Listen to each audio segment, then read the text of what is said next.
another weekend full of WrestleMania festivities comes to an end. WrestleMania 31, the Hall of Fame, and the Post-Mania Raw are all in the books. And this is just going to be a casual recap on the entire weekend, some of the things we saw, and of course I will get into tonight's Monday Night Raw. First of all, just a few follow-up thoughts on WrestleMania. I stand by my WrestleMania reaction video saying that was a fantastic WrestleMania. After I went back and watched a little bit of it again, I gotta say that was a really well put together show. I was laughing at some of the cynics out there that were just really trying their hardest to find something wrong with the show, maybe even giving other people shit for liking it so much. Hey, it's not just us, it's all of the wrestlers' peers as well. Any pro wrestler or any wrestling personality you saw on Twitter, whether they worked for the WWE or not, were all singing the praises of WrestleMania. Very few people had anything negative to say about the show at all. Not that the show did not contain a few negative things, but overall, how can you give the show anything less than an A-? It was great. Far exceeding expectations and turning out to be actually good when we didn't think it would be, and I think if you really thought this pay-per-view quote-unquote sucked or wasn't as good as people say, then you are just a playa-hater. There ain't a human being walking the face of this earth that can convince me that pay-per-view was anything but good.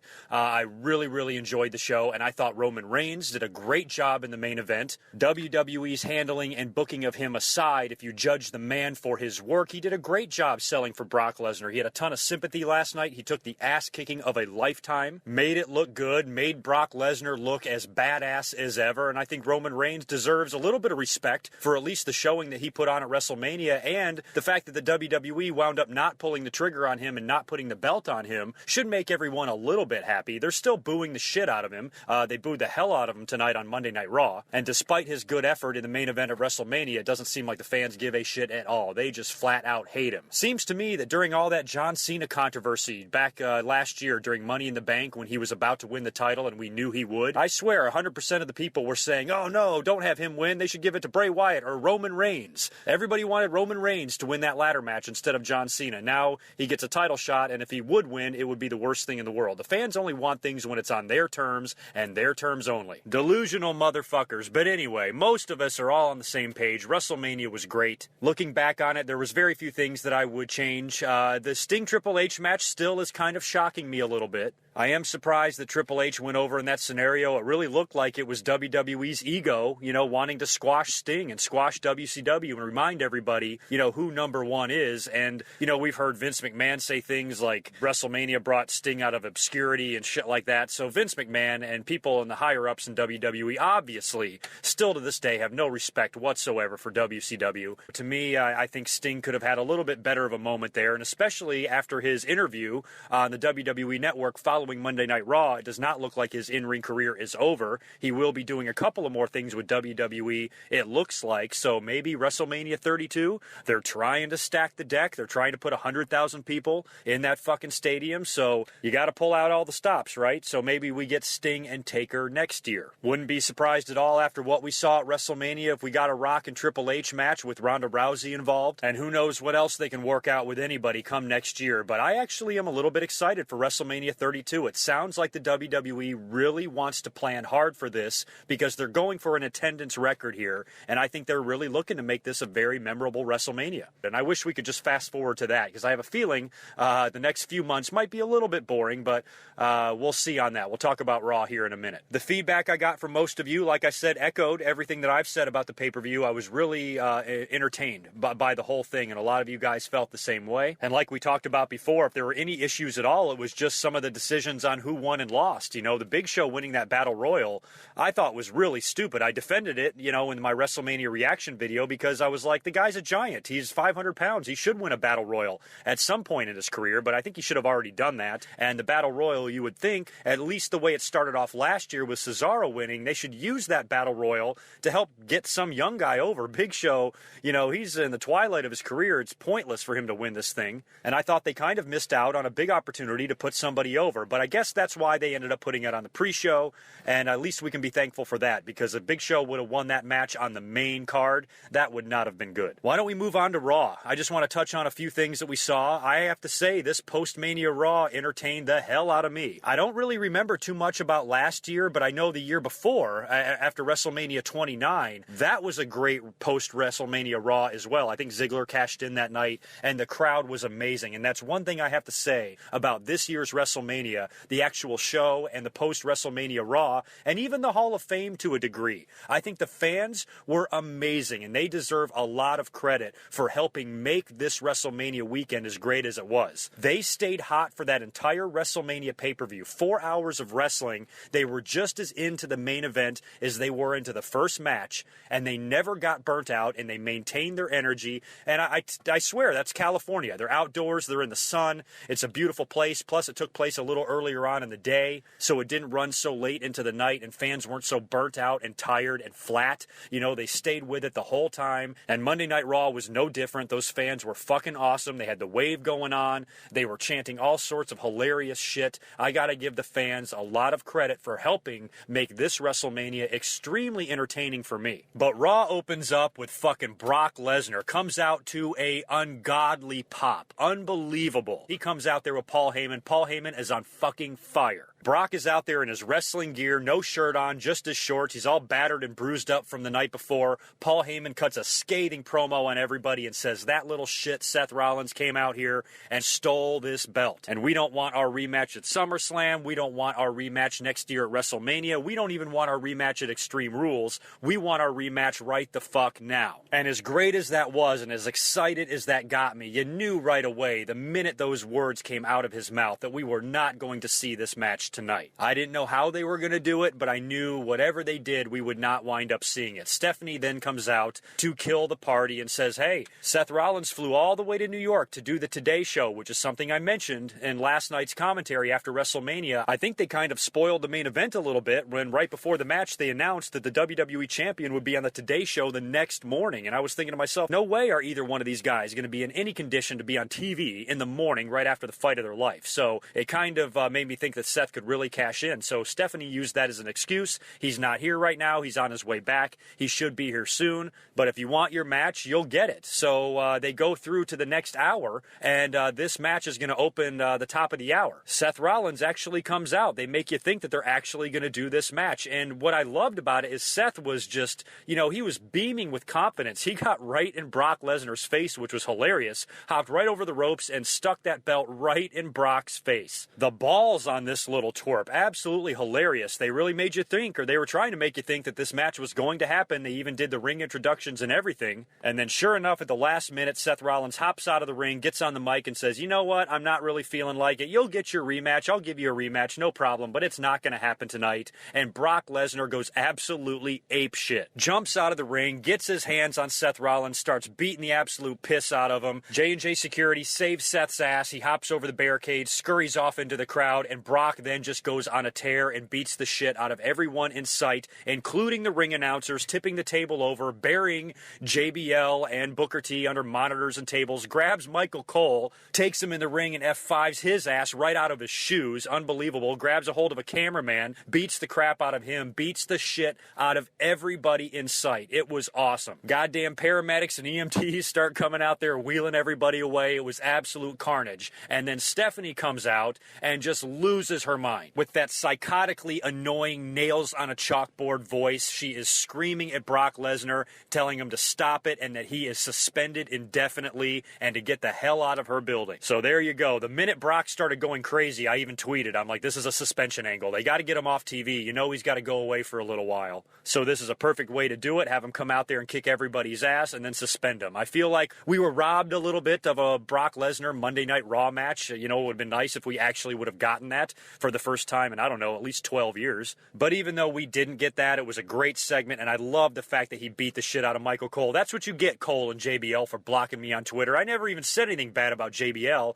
and the prick blocked me anyway. Cole, I probably did actually say something that he didn't like, but you didn't have to block me over it, and Brock went out there and kicked your ass for it, so fuck you. Fuck the both of you. Now, what I also like about this is this could have been a Brock Lesnar and Paul Heyman babyface turn. I think we know that is in the future for Brock Lesnar because he's basically already a babyface. Everybody loves Brock Lesnar. The pops he was receiving tonight and last night, Brock is the most over motherfucker in that company. He is my favorite guy on the roster right now. I love him. And I gotta say, I would be fine with the babyface turn. Now, here's another thing a lot of people have brought up. We thought maybe one of the outcomes at WrestleMania could have been maybe a Paul Heyman heel turn, or at least Paul Heyman turning on Brock Lesnar, but I actually don't want to see that happen. I think a lot of fans are assuming it might. They thought that, hey, maybe Paul Heyman could turn on Brock, align himself with Roman Reigns. Reigns could be a heel, and then Brock could come back as a babyface. But I don't want to see any of that happen. At this point in Brock Lesnar's career, Paul Heyman and Brock Lesnar belong together. It's not like in 2002.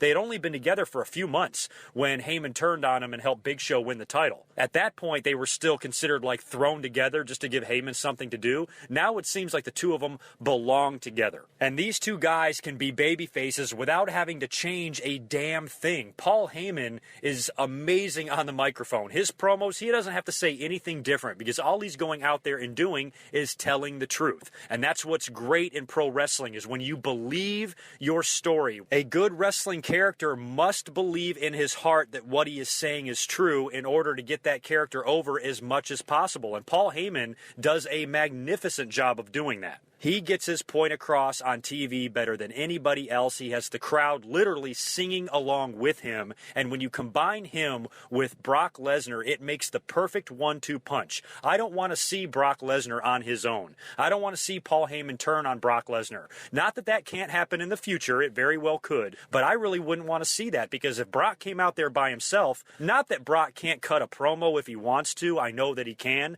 But nothing beats Paul Heyman. And when you have Paul Heyman out there talking in his intense, crazy-ass promos that he gives us, and the camera is on Brock, and he's flexing, and he's growling and grunting and all of that, it is such a perfect combination. I never want to see the WWE fuck with that, at least as long as Brock Lesnar is over, as much as he is over. So for me, I would be perfectly fine with Paul Heyman and Brock Lesnar resurfacing in a couple of months to feud with the Authority as babyfaces. They can just play the role of the babyface. Fans are cheering him anyway. Brock Lesnar coming back to try to tear through the Authority to get his hands on Seth Rollins, they can really stretch that out, because you know Brock Lesnar can snap Seth Rollins in half if he can just get his hands on him. So if you make a whole storyline of Brock Lesnar trying to get to Seth Rollins, eventually when he does, the payoff is going to be sweet. But who's to say Seth Rollins will even be WWE champion by then? Because now, obviously, it looks like they're going to be moving on to him and Roman Reigns, or him and Randy Orton, and I'm sure at Extreme Rules it's going to be at least a triple threat match. Randy Orton scored a victory over Seth Rollins at WrestleMania. You would think that would make him the #1 contender now that Seth is champion, but Roman Reigns was also in the main event of WrestleMania, and he kind of got fucked over just as bad as Brock Lesnar did, and you think he's in line for a shot too. So obviously, something's got to go down at Extreme Rules. Randy Orton or Roman Reigns, or both, will get a title shot against Seth Rollins. That's pretty much a guarantee. As far as Brock Lesnar goes, I don't know how long he's going to be gone. I'm hoping they don't hold him off until SummerSlam. He is so hot right now. Maybe have him miss next pay-per-view or the pay-per-view after that. Bring him back in the summer. Bring him back at Money in the Bank. I don't know. I would hope that we don't have to wait too long to see him again. But part of what makes Brock Lesnar so over is the fact that we don't see him all the time. So a hiatus is necessary. We have to get that from Brock. But I'll tell you what, man, I'm ready to get him back right now. I can feel that we might fall into that post-WrestleMania lull that seems to happen every year, except this time, hopefully, the fans will be a little bit more accepting and a little bit more optimistic, given the fact that Seth Rollins, a heel that all the smart wrestling fans tend to like, he's WWE champion right now. He won the title in a big-time swerve twist situation at WrestleMania, which was awesome, instead of the WWE going right along with their stupid-ass plan to put the belt on a guy that nobody likes. The fans should at least be happy about that and hopefully get behind whatever Seth Rollins does, even if that does include Roman Reigns. Roman Reigns is still not my favorite guy either. Watching Raw tonight and that 6-man tag match in the main event made me think, oh yeah, same old fucking Roman Reigns, same 6 guys involved in tag team matches, Kane, Big Show, Randy Orton, Reigns, and Rollins. It's this fucking shit every week. So I can definitely see that side of it. You know, I wish we could get the same Roman Reigns we got at WrestleMania every week, but the WWE's handling of him, people really aren't going to like. And especially now if he gets title matches against Seth Rollins, I'm sure these guys will feud for the next few months, leading into SummerSlam or leading into into whenever Brock Lesnar decides to come back. So we're going to get a feud between these two guys, and hopefully it will be decent. Don't forget, these are two Shield members. I know everybody fucking hates Roman Reigns, but man, we all love the Shield. I love the Shield more than anybody, I think. I was a huge Shield mark. So the fact that these two Shield guys, a couple of years after their debut, are feuding for the world title, to me, is not the worst thing in the world. I just don't understand why fans are just, so negative towards everything. Just what the fuck? They've got the ball now, and they've got to carry it. And I hope Roman Reigns and Seth Rollins succeed. You have to at least hope for that. No matter how much you hate either one of those guys, you have to hope that they do a good job. If not,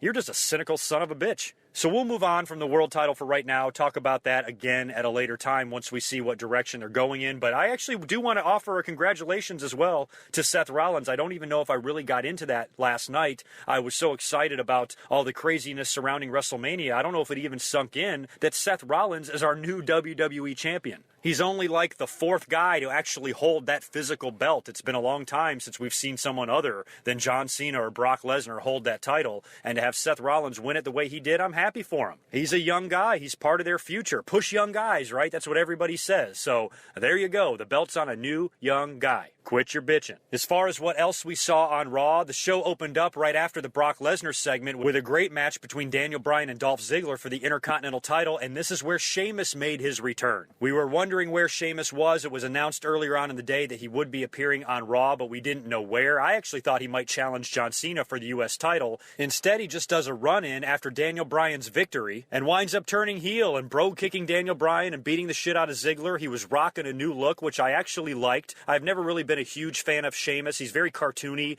Basically, his character makes a great teddy bear. He looked a little bit more edgy tonight, rocking a mohawk and tying up his beard and shit like that. The fans were chanting, "You look stupid," or something like that, which was very funny. But I was still happy with the sort of an identity change. He looks a little bit different. I like it when wrestlers do that. You have to reinvent yourself. And now that Sheamus is a heel, he looks a little bit different, a little more edgy. And if they could just change that stupid-ass music and maybe give him something a little more edgier or more hardcore or maybe more of a heavy metal type of theme to him, make him this badass ass kicker, who knows? You got a fresh heel on your hands and you could do a whole bunch of shit with that. So for me, I applaud the WWE for not bringing back same old Sheamus because I'm really not a big fan of Sheamus. So the fact that he's got a new look and a new attitude, I'm at least willing to give it a chance. How about some NXT guys on Raw tonight? You had the Lucha Dragons have a tag team match. I think they teamed up with New Day and ended up winning. And Adrian Neville, holy shit, he killed it against Curtis Axel. I mean, I've seen this guy work in NXT before. I've seen some of his matches, but I'm not sure if I was quite aware of exactly what Adrian Neville is capable of. Holy shit. This is one acrobatic motherfucker, and he nailed that match and didn't botch one fucking thing. Bravo, Adrian Neville. Welcome to the main roster. I hope you are here to stay. Another great match on Raw took place between Dean Ambrose and John Cena. Dun dun dun. Yes, that's right. John Cena had a great match. And guess who had the biggest botch in that match? Not Cena, it was Ambrose. He botched the top rope sunset flip powerbomb spot thing or whatever, but the match was amazing. It actually began as an open challenge by John Cena, who came out there wearing the U.S. belt and the U.S. belt t-shirt, issuing an open challenge to everyone on the roster, and the announcers were acting like, oh, it's hands down, it's going to be Rusev, and Ambrose comes out there instead. Ambrose had a nice lengthy run with that U.S. title. I would have loved to see him get that back, but you knew, John Cena wasn't going to be dropping that thing just yet. But he and Ambrose proceed to have a pretty fucking awesome match, I have to say. For all you psychopaths out there, this was not a burial in any way, shape, or form for Ambrose. First of all, he dove neck first into a pile of steel last night, and now he's coming out and working with John Cena for a championship. It's really not that far-fetched that maybe he would come up short after the injury he probably suffered last night in that ladder match. And on top of that, he looked pretty good. He kicked out of an AA, and he put John Cena in his own finishing move. So it's not like they made Ambrose look like an idiot. But I do have to say I'm surprised that Ambrose still seems like he's yet to get that one big victory since the Shield broke up. We thought this guy was going to be the best of the three of them, and it turns out he's the most insignificant. Seth Rollins and Reigns are feuding for the world title. Dean Ambrose isn't doing shit. So I would like to see them step up Ambrose's game and give him something good, some good storyline, a good title run of some kind. kind or something that really can, kind of get us behind Dean Ambrose, because he's such an amazing character and he needs some big victories out there. He's way overdue. But as far as this particular match goes against John Cena on Raw, that'll probably be forgotten in 3 weeks. No big deal that he lost. He put on a good showing, and it certainly was not a burial in any way, shape, or form. Rusev, incidentally, did have a match. It was not against John Cena. It turned out to be against Goldust, and he came out there by himself. No Lana. There was some dissension last night after she botched that distraction and cost him the title. So I don't know where they're going to go with that. Also, I really don't think that Rusev and Cena are quite done with each other yet. I still expect and still hope we're going to have some sort of match between these two at Extreme Rules. So that is pretty much all I'm going to talk about on Raw. Those were all the significant things. Again, I just want to reiterate that this was a great post-Mania Raw. The main event, in the final match didn't end the way I wanted. I was really hoping for some more surprises there, especially when Randy Orton was going to have two mystery partners. Obviously, you knew one of them was going to be Roman Reigns, but, after all the surprises WWE gave us at WrestleMania, I was kind of hoping for one more. One brilliant fan on Twitter said something to the effect of, how awesome would it be if Randy Orton's partners were Sting and The Undertaker? Oh, could you have imagined that? You could have had those two guys out there as tag team partners, have them do some sort of silly little tribute or acknowledgement to each other at the end of the show, or maybe after Raw goes off the air, and then get them out of the ring and don't get those two anywhere near each other until next year at WrestleMania 32. That would have been really cool to see, but you knew Roman Reigns was going to have to be in the main event. He was going to have to get the moment. He was going to have to close the show. So to me, there was no mystery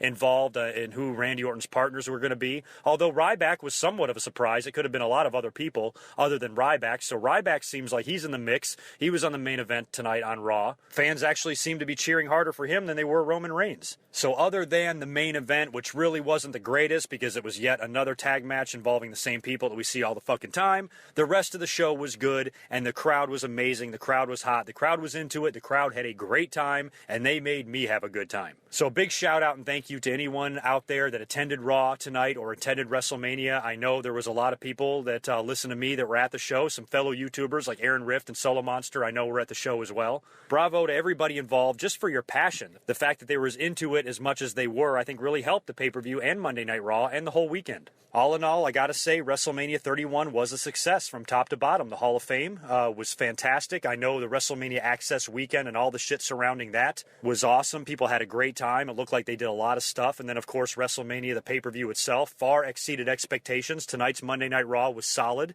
They executed all their storylines very, very well, and now we're moving on. Now we have to see if they can keep this going or if we're going to fall flat like we seem to every year. But at least for the time being, we got some really great TV in the past few days, and I feel very pleased and very lucky that we actually got to see something good rather than something shitty. We'll probably get a few mediocre pay-per-views over the next few months and hopefully have a dynamite SummerSlam. That's what we have to hope for. So that is it for me. I've got to get out of here. I am leaving in 2 days for Hawaii on a week-long vacation, so this will be the last time you hear from me for at least 2 weeks. Obviously, this next Monday Night Raw I will not be home for. I should be home for the one after that, and I'll probably get a review up later on that week. So hopefully about 2.5 weeks from now at the most, you will hear from me again. Until then, leave me all your opinions on WrestleMania, on Monday Night Raw, and the future. What direction do you think they're going to go in? Who's going to upend Seth Rollins? Who's it going to be? Will it be Roman Reigns? Will it be Randy Orton? Will it be Brock Lesnar? How long will Rollins' title reign last? I'm curious about that. Will this just be a couple of months, or is he going to hold this thing long term? One thing we all have to hope for as wrestling fans is to have a lot of unanswered questions, and right now we've got a ton of them. It's very hard to predict the future right now because it could go several different ways, and that's what you want. So I want to thank each and every one of you for listening. I had a great weekend. It was a lot of fun interacting with all of you on Twitter, on Facebook, on YouTube, and all of this